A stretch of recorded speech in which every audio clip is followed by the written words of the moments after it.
The Book of Enoch describes 10 distinct levels of heaven, and Enoch, a righteous man deeply favored by God, was chosen to witness them firsthand. He was taken up by mighty angels while still alive, an experience granted to only one other person in Scripture, the prophet Elijah. The story begins with Enoch lying in his bed, troubled by a dream that filled his heart with great distress.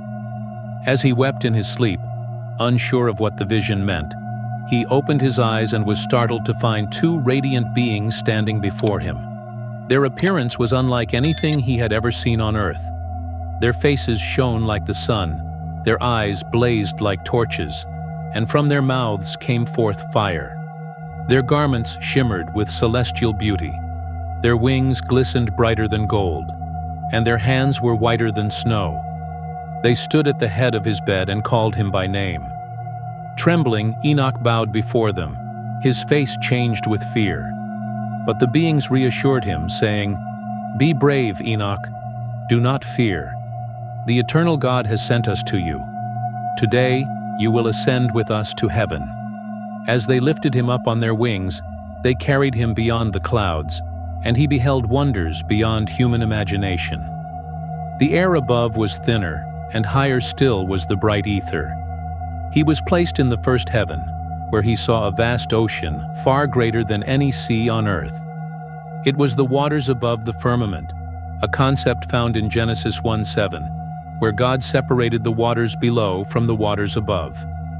In the second heaven, Enoch was shown a terrifying place, a realm of utter darkness where no light could penetrate. Here, imprisoned in torment, were angels who had turned against the Lord.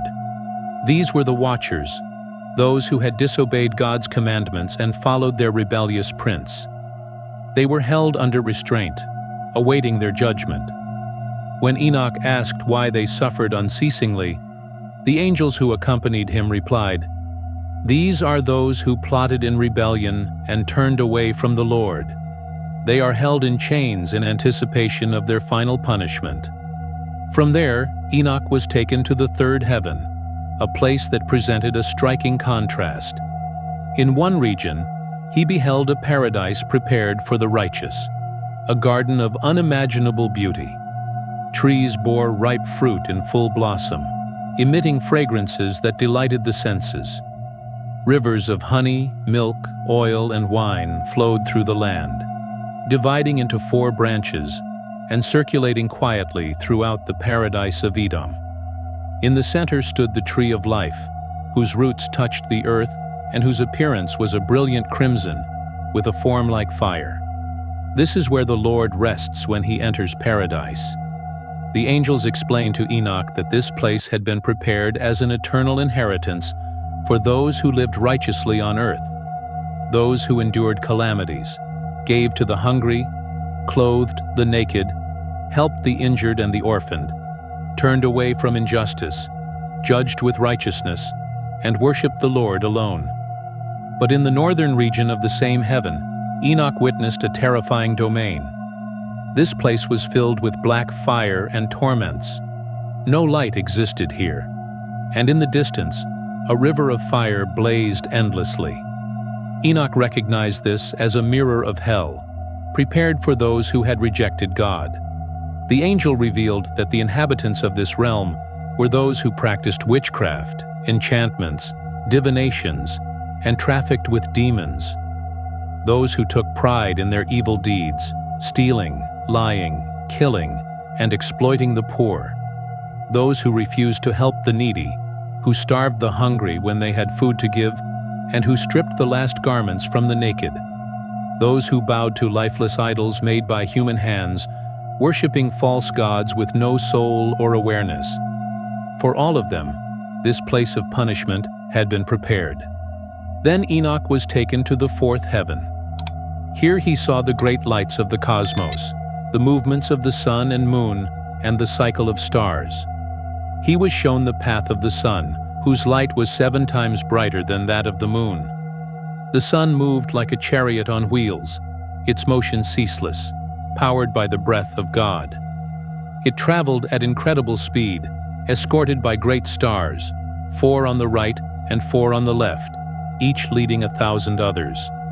By day, 150,000 angels accompanied the sun. By night, 1,000. Ahead of it flew 100 angels with 6 wings, wreathed in flaming fire. As the sun moved, its radiance ignited them.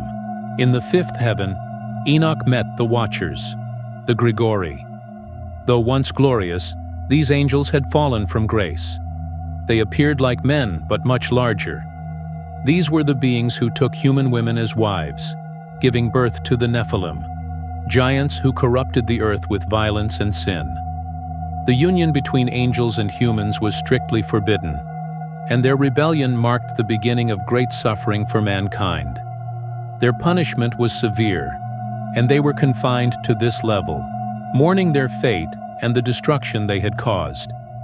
In the 6th heaven, Enoch found 7 ranks of radiant angels, more brilliant than the sun.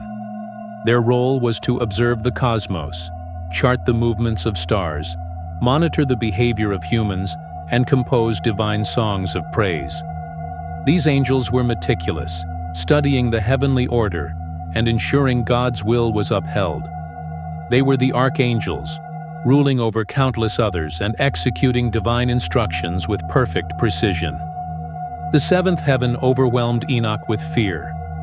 Here were the mightiest of God's hosts, the fiery legions of cherubim, seraphim, thrones, dominions, authorities, and shining Odinium stations.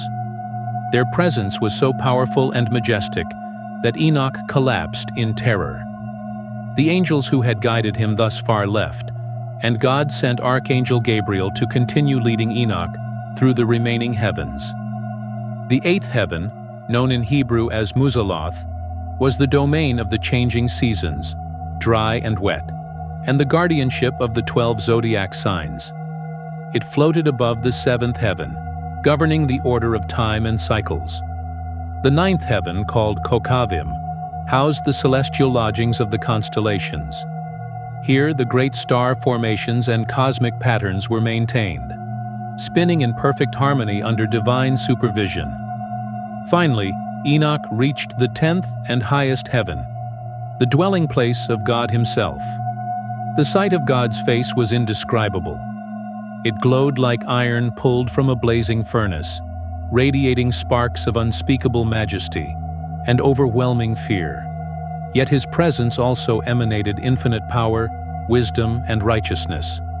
Around his throne, cherubim and seraphim sang ceaseless praises in multitudes beyond counting.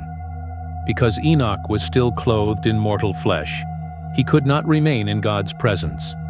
So the Lord commanded Archangel Michael to remove his earthly garments and anoint him with divine oil. This spiritual oil shimmered with heavenly light, and once anointed, Enoch's body was transformed. He became like one of the angels, indistinguishable in form and radiance. It was in this exalted realm that Enoch learned the final truth, that the angels who had fallen, who had once stood in heaven, had become the creators of demons. Their fall, detailed more deeply in the Book of Genesis, was the beginning of a spiritual rebellion that continues to influence humanity. The sons of God, as they were called, saw the daughters of men and took them as wives, giving birth to beings of great size and strength. These offspring, the Nephilim, were not meant to exist. When they died, their spirits became disembodied entities, roaming the earth as demons. Some believe these beings are what Christians refer to today as monitoring spirits, spiritual forces that watch and influence human lives in hidden ways. It is a sobering truth. These angels, once holy and powerful, chose to rebel, and their actions brought corruption into creation. They lost their place in heaven and gave rise to the demonic realm that now seeks to influence the world. The Book of Enoch, whether you accept it as scripture or not, offers deep insight into spiritual warfare, the origin of evil, and the structure of the heavens. Above all, it reminds us that even the mighty can fall, and only the Most High is worthy of glory and worship. Seek Him, turn away from false idols, and walk in righteousness. for the kingdom of heaven is nearer than we think.